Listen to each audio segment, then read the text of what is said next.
Bourdin & Co, les acteurs de l'actualité sont sur RMC.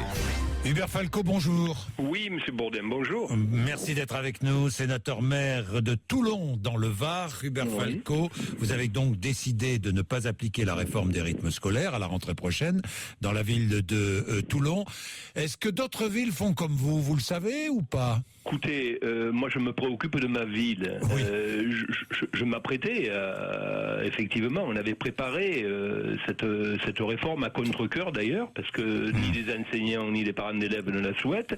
Puis, dans la semaine, j'ai eu deux mauvaises nouvelles. On m'a notifié mes dotations globales de fonctionnement, c'est-à-dire la participation de l'État au budget de la ville, et on m'a supprimé 2,5 millions d'euros qui viennent se rajouter aux 1,5 million d'euros déjà supprimés en 2013. Ça fait 4 millions d'euros de moins, 4 points d'impôt. En plus, cette semaine, l'État me notifie que il se désengage à près de 50% du financement de la maison de l'emploi de Toulon, Provence, Méditerranée.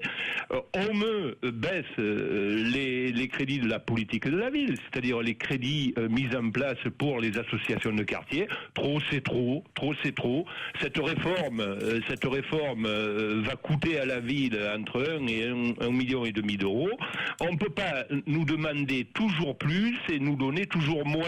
Et, vous savez, vous me demandez, est-ce qu'il y a d'autres maires Je crois que tous les maires vont se réveiller. Il va falloir équilibrer nos budgets. On est au mois de mars.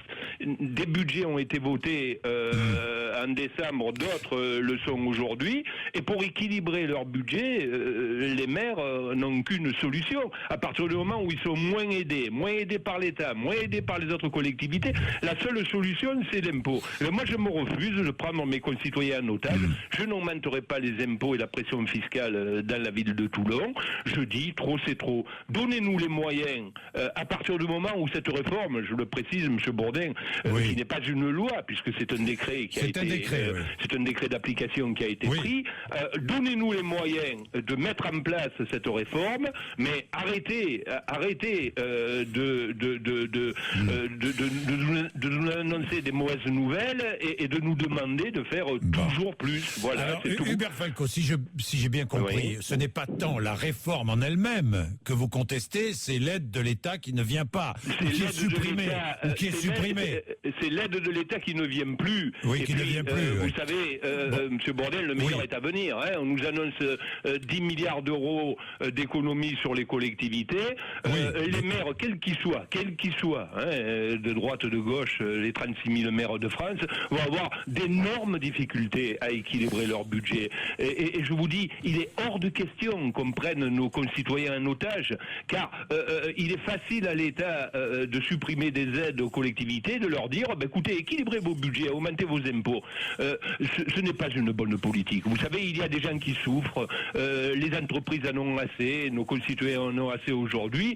Voilà, ne nous imposez pas des efforts supplémentaires qui pourraient être évités. Oui, mais vous demandez sans cesse des économies à l'État. L'État doit faire des économies et vous refusez celles que l'on pourrait vous imposer. Je parle des collectivités. Je parle des collectivités parce que c'est vrai.